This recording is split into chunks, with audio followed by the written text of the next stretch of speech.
I made it. I made it to Korea.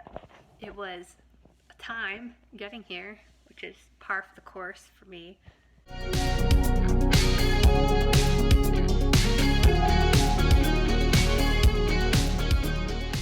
Hi, hello everyone. It's Cassie, specifically editing Cassie. I just thought that I should maybe give a little bit of context in case you haven't heard from me recently. The company that I work for is under a Korean conglomerate. And my company, along with two of the other companies that are under the same conglomerate, are working on a new project that is getting funding from the Korean government, so it has to happen here in Korea. So me and another coworker of mine volunteered to come over and work on this project. So I have moved to Korea for the next 2 years to work on this new project through my company. So that's why I'm moving in the first place. Also, I'm not actually in Seoul. I'm close to Seoul, but I'm not actually living in Seoul. The reason that this YouTube channel is called that is because it had already been set up for when I studied abroad at Yonsei University in college. I had like a blog that I was keeping called Next Stop Seoul, so that's why it's called that, even though I'm not living in Seoul. Yeah, and so I'm really bad at journaling, and it turns out I'm very bad at also just like blogging. So we're trying in video format this time to see if I can actually document some of this. So anyway, I think that's all of my commentary. Back to the story of how I got here. My plane was supposed to leave New York at noon on Monday, the 1st of February. And I arrived in my apartment at 5 a.m. on Wednesday, the 4th, Korean time, which is 3 p.m. Tuesday. For East Coast US time. So how did it take me an extra day and a half to get here? Well, things went wrong. Things usually go wrong when I travel. This time I have some video footage. I don't have everything.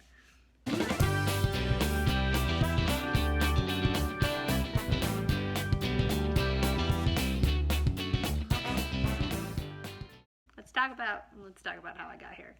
So I've been packing. I've been not really packing, but I have been slowly preparing to move for the last month or so by getting rid of a bunch of my furniture to various friends and coworkers. And then a couple weekends ago, 2 weekends ago, I brought my cat up to Vermont to stay with my mom. Hey, buddy. Oh, I know this is terrible. Hold on, I'll let you out. Go. Go ahead. Hi, sweetie. No. Are you ready? So this is the worst part of this whole moving. We have to drive to Vermont, and then she's gonna stay there. You ready, buddy? Are you ready for a very long car ride? Nope, going back in the box. All right, here we go.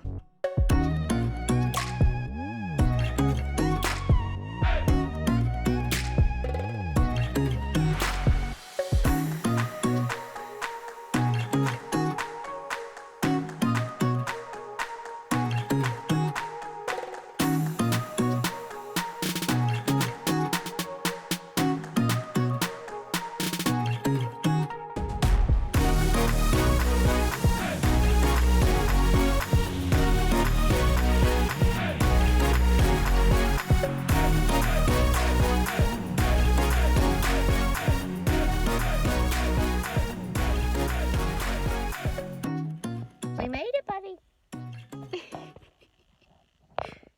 So that was terrible. And now I get to drive 3 hours back to Connecticut without my kitty to my apartment that does not have my cat. Oh, woohoo. Which was kind of terrible. I mean, it was better not to have her there when I was packing. Poor kitty would have been very traumatized by chaos of that.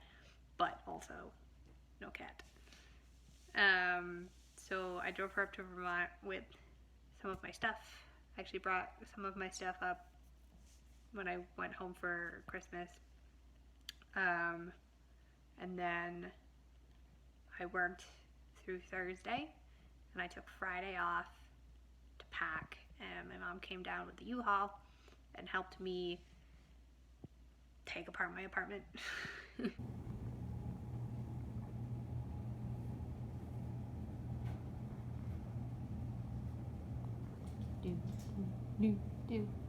There's just piles of stuff everywhere. Just piles of stuff. I was supposed to fly out of New York on Monday at noon. So originally, I was going to take a taxi from Connecticut to New York Monday morning.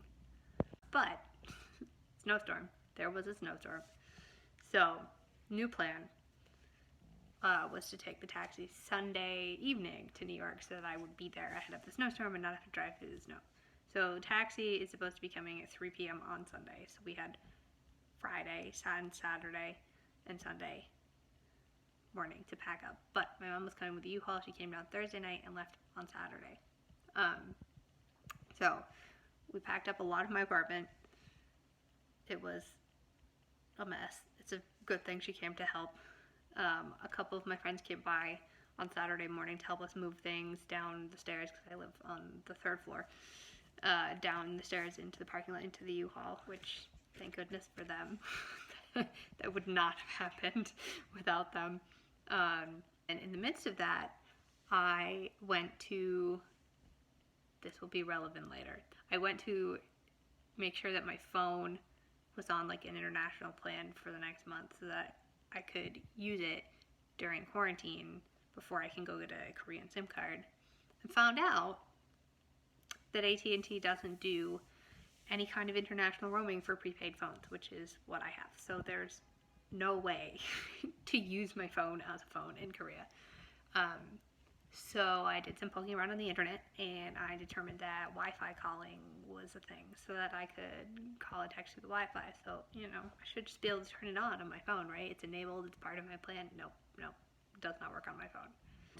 So I spent today fighting with my Wi-Fi calling function so that I can have a phone for 2 weeks while I'm in quarantine. That was fun. I called the technical support line. No one was answering. I went to the store. They couldn't help me. I called technical support again. They said I needed a new SIM card. I went back to the store to get a new SIM card. Maybe it'll work. We'll see. Fingers crossed. It says it's on. I don't know. I was able to get Wi-Fi calling working. But keep in mind, my phone only works if it's connected to Wi-Fi. Anyway, so my mom left Saturday night with the U-Haul to take it up to Vermont. And I had all of the stuff that I was hoping to take, more stuff than would fit in my suitcases. And then I had some piles of things to take to Goodwill and some garbage and recycling and a whole lot of stuff to clean up. I did not get through all of it. I gave up on Saturday night and went to bed. So I still have to pack all of this, and it's either gonna fit in my suitcases or it's not going. It's kind of, this is the last of it. Oh boy. U-Haul left today. I got, let's see, air mattress and a lamp. Last night in my apartment. Woo! I am giving up and going to bed. And tomorrow morning I'm going to finish all of my packing before the taxi comes at 3 o'clock to take me to New York. I have no furniture. I have no Wi-Fi. Took back my internet today to the store because they're not open on Sundays.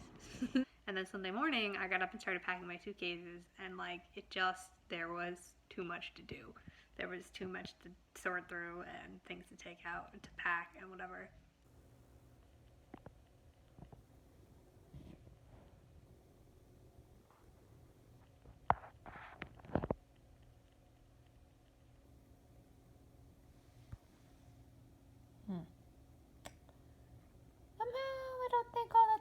in my suitcases? Luckily for me, my mom came back down to pick up my car because I did not sell my car, but I needed it until last minute. She was going to sell my car, and helped me finish packing, getting rid of things, which is good because I pushed my taxi back to 5 o'clock, and at like 4:30, I had finished packing my suitcases. My apartment was not empty. My stuff is packed, but barely. Things are not empty. It's not quite empty. It will be very shortly. Oh, we tried. Okay. Wow. I was very slow. This one's mostly empty, except for a lamp. Oh, and my printer. So I left in the taxi at 5 o'clock, and she finished taking all the stuff out of the apartment that was going to the garbage or going in the car to go to Vermont or going to Goodwill or whatever. So thank you, Mommy. I don't know what I was gonna do if I was by myself there. I would not have finished it, so I don't know. So we drive down to New York. It's not snowing when I leave, but it was starting to snow when I got there. And on the way, I happened to look at my flight status because I wanted to check that I had the number, like the flight number right. So I found this when I went to look it up.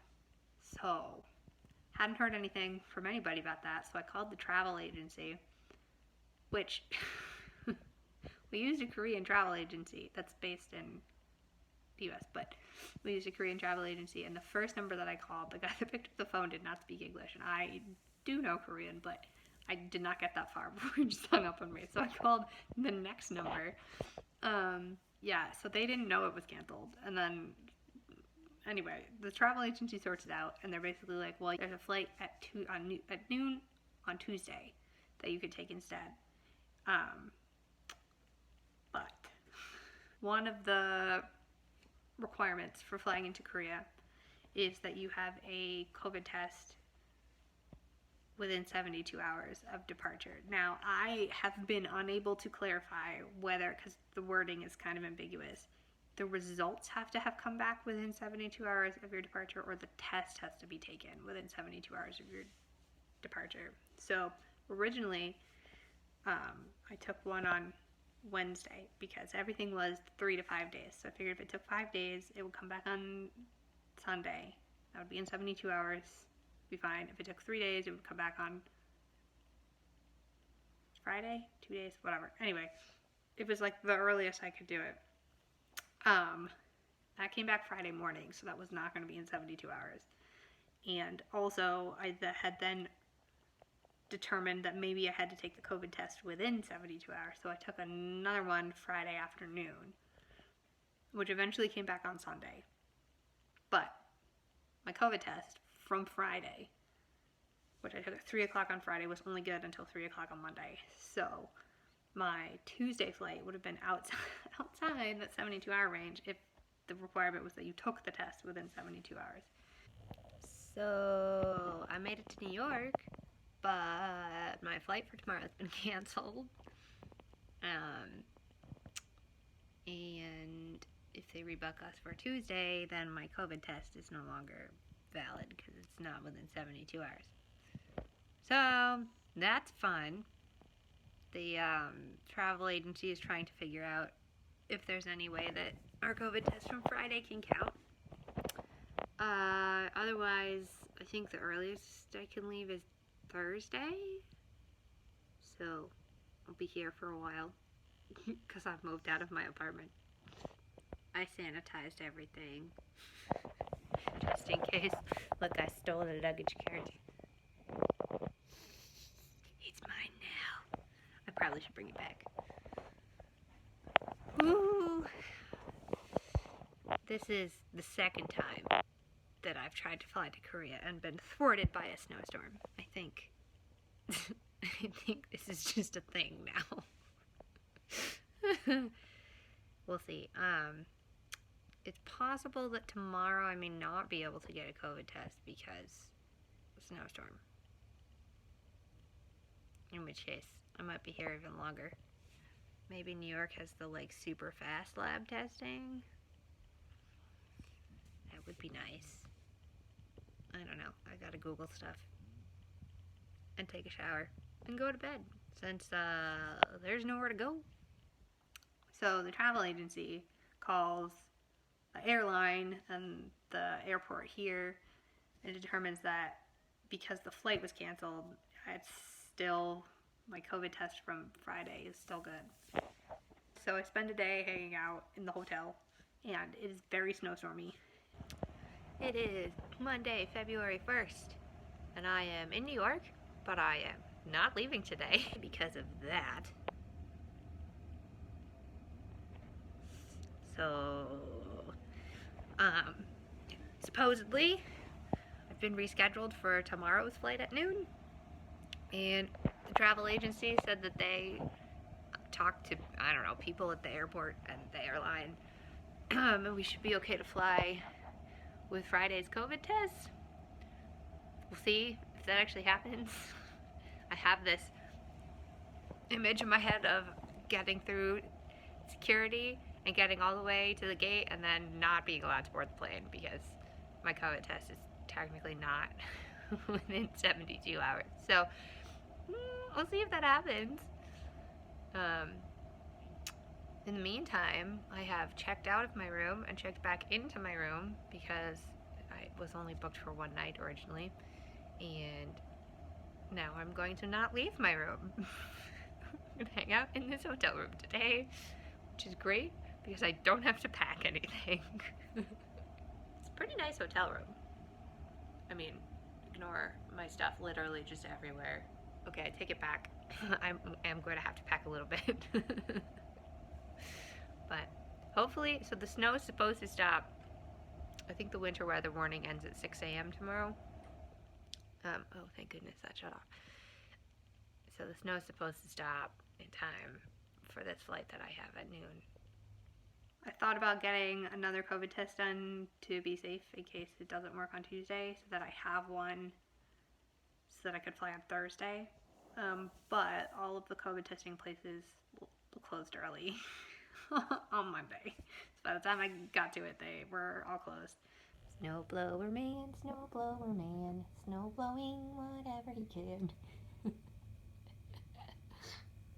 So the plan was to have this leftover Chinese food that I got for delivery last night for breakfast, but I stuck it in the fridge and now it's frozen.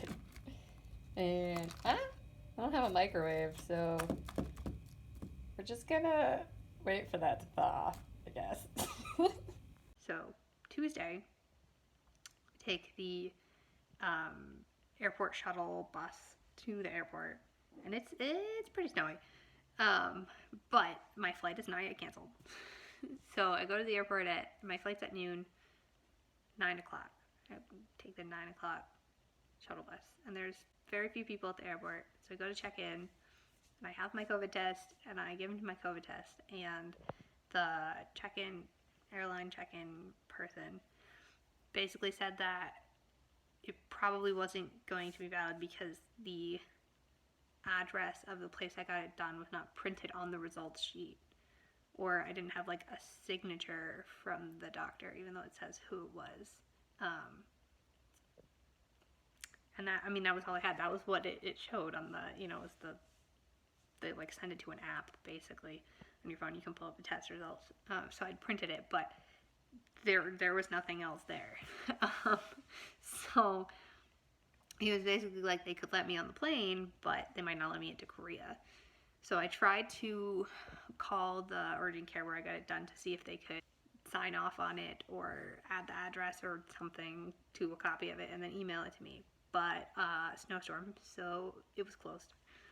And then my only other option is the COVID testing place in the airport. So they do the rapid PCR tests in the airport for a lot of money.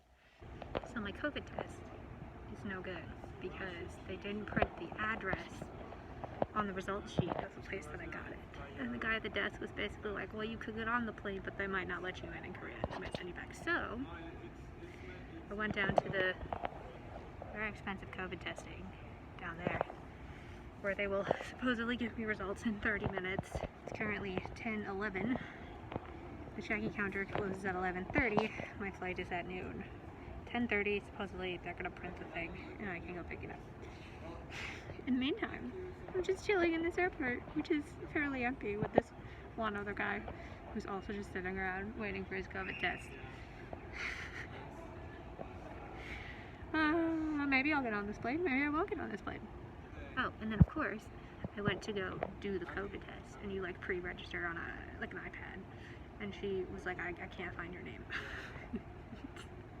So, because technology hates me, so I had to go do it again, just because even that part couldn't be easy. This takes 2 seconds. $400 for a COVID test. $400. There's nobody. I take it back. There's like 4 people here. There's just like there's not very many people here. So I went and got the COVID testing done. And it came back negative, and then at like 10:30. So I checked back in. Well, I finished checking in, and then I go straight to the gate. I had half an hour-ish before boarding started. Made it through security. Forgot I had water in my water bottle. Whoops. Forgot I was wearing a hair clip. Whoops. Required pat down and bag check. Woohoo. Gonna head to my gate now. Woo. I made it to the gate. You can see. I think that's my plane. Woo. It's 10:53. I think we start boarding at 11:20. So just in the nick of time. Oh. Wait. There are, of course, all outlets in this gate. Because why would there be? And then, because I am relocating on the company's dime, I got to fly business class, which was the first time that I've flown business class, and ooh, it was so exciting. There was so much leg room. There was really good food on like real silverware. I don't know. It was very fancy, but there was also just like nobody on the plane. There was, I think I counted maybe 6 people in that whole like section that I was in. I think a chair provides somehow. But check this out. So much space. There is nobody behind me. Nobody.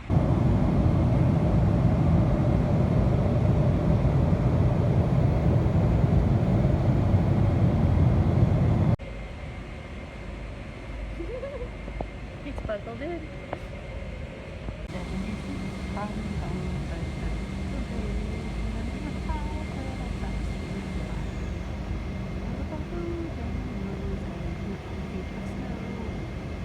Check out the de-icing.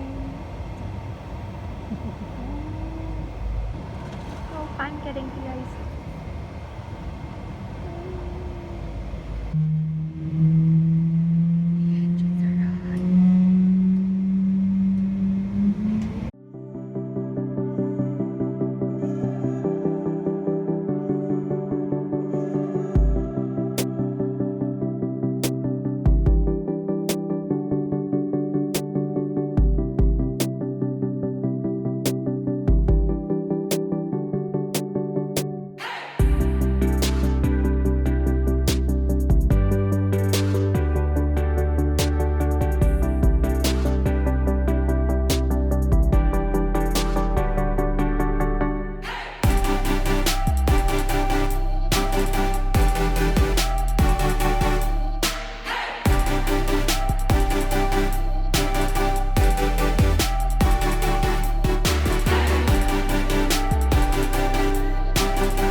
we took off, and that was fine. And I took a nap at one point for like 2 hours maybe, which is good because things were coming later. Yeah, so they like gave us a bunch of papers to fill out at the beginning of the flight for, you know, customs and immigration and also COVID quarantine stuff. So we get off the plane, and just as I suspected, my phone has absolutely no service. It can't do foreign, you know, data roaming. But there is Wi-Fi at the airport, so I'm connected to the airport Wi-Fi, which is good. And then we go right to go through. So the first stop is basically like the quarantine checkpoint before you get to immigration. And I'd forgotten to fill in the address on one of the like 6 papers I was holding. So I like step off to the side to do that, to fill in the address.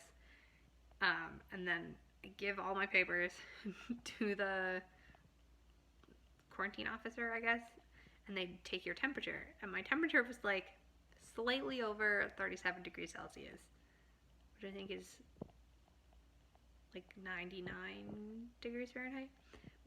Anyway, it's enough to like flag you as having a fever. Now, mind you, I was wearing multiple layers of like sweaters and coats because I was trying to carry less things. And it had been cold on the plane, and then we walked into this very warm room, and I'm wearing all of these things, and I'm carrying all of my stuff. So I was toasty.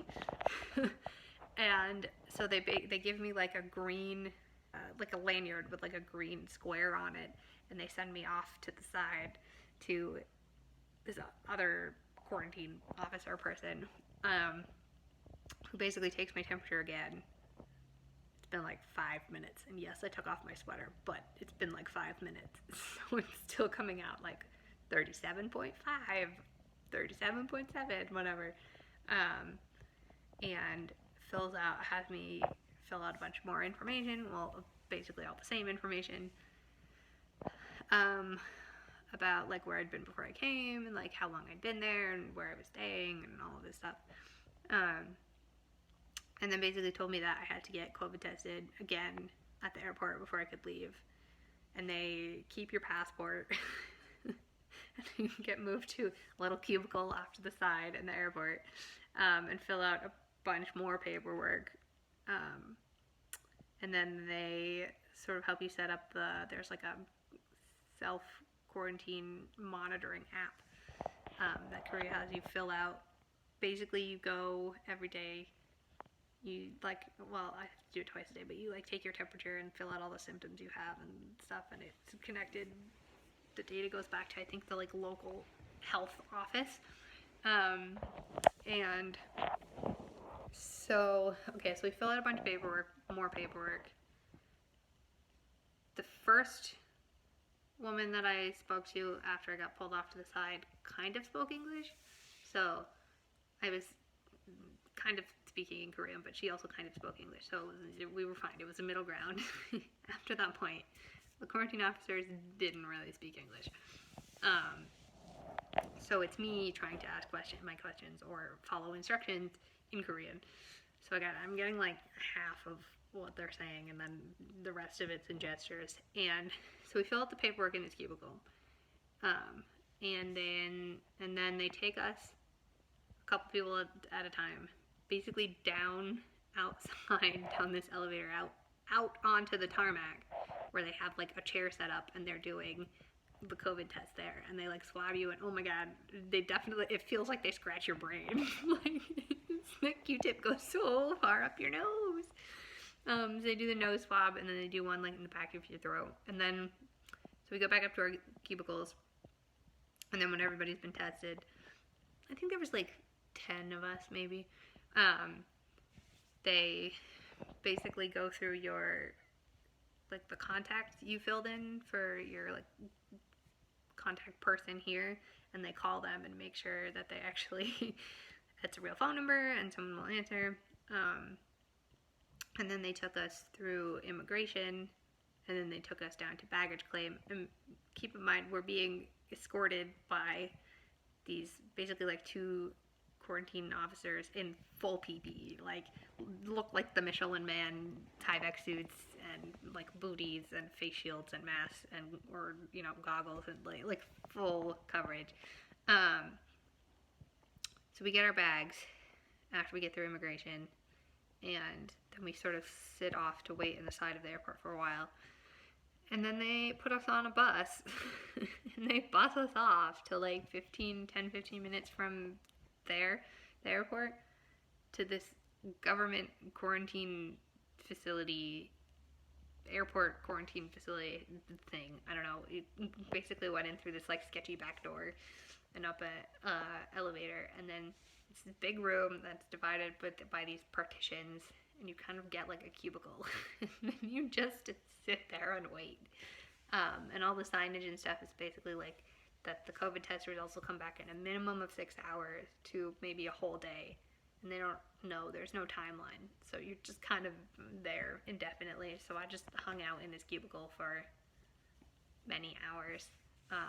I like kind of took a nap. It was basically like a desk and a desk chair, and then my stuff and me. So I took a nap and I played on my phone and I read a book and I had my Switch with me. I played some games until I killed the battery on that.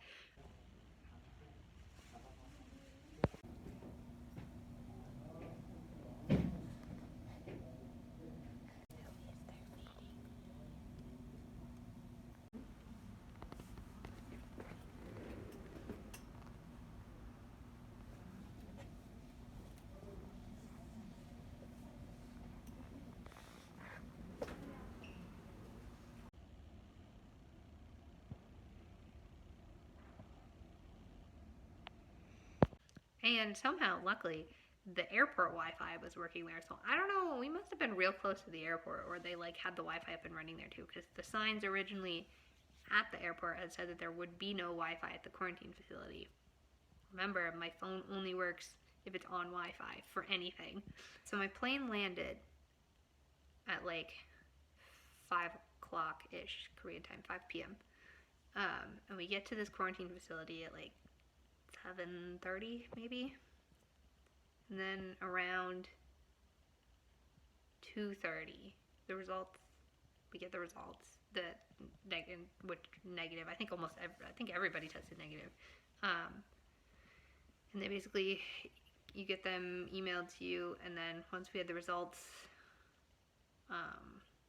they put us back on the bus and they take us back to Terminal 1 at the airport. We get off the bus and we get our bags, and it's 3 a.m. There's nobody in the airport except for the quarantine taxi drivers. So they're basically like escort us over to the quarantine taxi drivers. Now, originally, if I had arrived not at 3 a.m., my company had arranged transportation from the airport to the apartment, which is what I was originally supposed to do. So there was no taxi deal in here, but after 10 p.m. that was no longer happening. So I had to figure out this quarantine taxi thing, and I had, mind you, no Korean money on me, assuming there would be an ATM at the airport. But we're being like literally escorted everywhere by quarantine officials or police or very like officials. So you get like matched up to a taxi driver. I tell them where like which city I'm going to. So then we get in the taxi, and I made sure I don't have any cash. Like, do you take a card? Because the last time I was here, like 5 years ago, I think that taxis could do credit cards, but like in general, people don't use them for that. Well, at least where I was, the people that I was with, which we were all college students, so I don't know. So I tell him where I want to go, and now my taxi driver speaks absolutely no English at all. So we're functioning on my Korean, which is not fluent by any means. I like could navigate all of this, but it's it was a lot better than I expected it to be, considering it's been 5 years since I've had to use my Korean at all. So yeah, so I have basically a sheet of paper that I've printed out with like instructions from the company and the relocation service, and it has the address, right? And I've like underlined the address of my apartment that I'm going to. So I give him, I give him the paper and say, here, like I want to go, this is where I'm going. So he puts it in. It takes longer than I thought, but it's snowy. The roads are pretty bad when we got here. Took maybe an hour and a half to get here. We pull up to the address, and it does not look like there was a picture on the front of which building it should be on this paper that I had gotten, and it doesn't look like that. And the sign, and none of the sign, like there's no signage for the apartment complex that I know the name of the apartment complex, and that wasn't anywhere. And like there was no building numbers. And he's like, oh, is it here? And I was like, I don't think so. Like, this doesn't look like it. And we like drive around a little bit, and I'm like, this is not right. Like, I don't think this is right. And we're trying to figure out, I'm like giving him all of the papers that I have printed on like instructions for how to find, finding it and whatever. And like there was one with like a little map on it, and like I know where on the map it's supposed to be, but my phone doesn't work. So I can't look up the map and like show him where I'm trying to, where I need to go. And I have a phone number, right, for the contact of the person who arranged everything. So he's like, oh, you call somebody. I can't call anybody from my phone. We try calling him from his phone, but he doesn't pick up. It's 4 a.m. It's like 4:30 in the morning. So he doesn't pick up. So I'm on my own here. And eventually we figure out that there's another address on that paper at the top of the page for the location of the office where I will be working. And he went there instead because it's like 10 minutes from here. So it's not like we're in a different city, but he's in just entirely the wrong address. So eventually we figure out that that's what's going on, and I'm like, this is the address we're going to, and we kind of find it, but we find the right place, but we can't find the right building, and I'm like, this is definitely it. I don't know. At one point he was like, do you want to go back to the airport? Oh, do we go back to the airport? And I was like, no, don't take me back to the airport. So eventually we find the building, and we like pull down into, I don't think we found the main entrance, but we found like the parking garage, and there's an entrance to the building from the parking garage. And so the taxi leaves, and I have instructions for how to get into the building, right? There's like a keypad to get into the building, and it doesn't work. Like, I don't know what I was doing wrong, but it would not let me into the building. So it's 5 a.m. I'm here. I cannot call anybody because I don't have Wi-Fi on my phone. The taxi driver has left. It's just me standing outside this door in a parking lot, unable to go anywhere with all of my luggage. And thankfully some guy like walked by on the inside and opened the door for me. So I get up to my apartment, and the code to my apartment does work. So I got into my apartment, and then I have Wi-Fi in my apartment, and everything was fine. But yeah, it is 5:12 a.m. on Wednesday. I think it's Wednesday the 4th. I just got to my apartment. Not without going first to the wrong place and then being unable to get in the door until some guy was walking by. His day is finally done. It's only been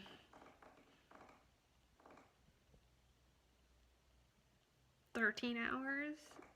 No, that's not wrong. That's wrong. 27 hours. I got on a plane at noon, which is 2 p.m. here. Yeah, 27 hours since my plane took off. Well, we made it. I had a whole plan for not being jet lagged, which was to go to bed at a normal time, but like, it's 5 a.m. Do I stay awake? Do I go to bed? I don't know. Okay, they have left me nicely of them hand soap and toilet paper and more toilet paper and these cute little face towels. Do I have a real towel? No. So those are my towels for the next 2 weeks. I meant to bring a towel. I did not. I would say it's a really good thing that I spoke any Korean, because very few people spoke English in this process, especially after the like initial interactions. And it was definitely a bunch of other foreigners there too. So the guys at the actual quarantine facility had like a handwritten sheet of paper with phrases that they had clearly, or questions they've been having to ask, or like phrases, answers to people's questions they clearly had to say a lot written in Korean and not in English, and then just point at it. They just point to the things they wanted to tell you. But yeah, and then navigating the taxi, like thankfully I would say that I speak pretty competent like taxi and restaurant Korean, and casual conversation Korean I can get through. So like the taxi part was fine, but I like if I didn't speak competent taxi Korean, like we would have had a major problem, because he didn't speak any English. So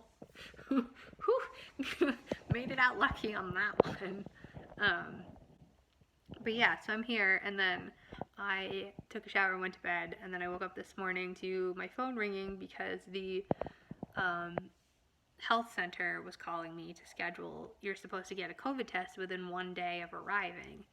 Now, I don't have to get another one because I got the one at the airport, but they have to like ask a bunch of questions and like tell you a bunch of instructions and stuff. And so they're calling me through Kakao Talk, which is how most people communicate here. And it wouldn't let me pick up the phone call. I could see that it was calling, and I was pressing like answer phone call, and it would just keep giving me an error message. And I was like, this is a major problem. So eventually I called them back, and they picked up, and it was fine. But like, ooh, it's not a great way to wake up to your morning. So I think that everything is resolved. Tomorrow I will get like a little package delivery with like thermometer and like a bunch of other things, so I can start officially tracking my like quarantine symptoms from whatever. Yeah, and then I'm stuck in my lovely new apartment for 2 weeks, which is really not a hardship. I'm here. I made it. I finally made it to my apartment. Also, look at all of the glorious sunlight that I'm getting in this room. I have windows on 3 sides. I'm gonna take a tour around the apartment, but okay, so we'll go on a real fast tour because I made it to my apartment. This is the, I don't know what you call it, like an entryway for shoes, because you don't walk on the floor. And there are a billion cabinets around here, but nowhere to hang things. So, I don't know. Oh, look at all my glorious windows.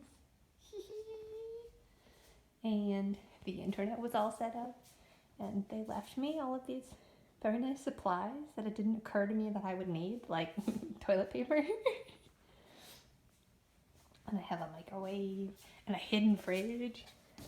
Look, it's part of the wall. I think there's a dishwasher down here. Yeah, I think that's a tiny dishwasher.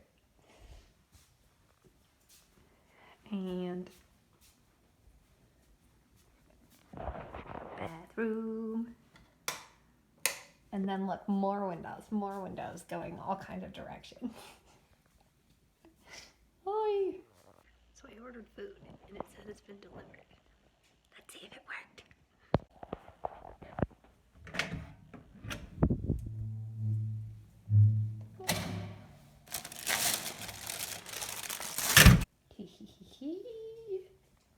So that's this time trying to get to Korea. I think that I just can only travel in the summer, A, so we can avoid snowstorms, and B, probably with another person would be better.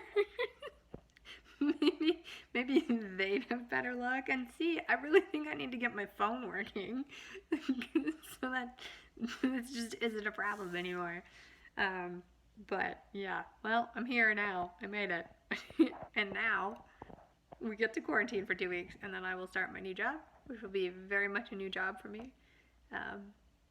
Yeah, here we go.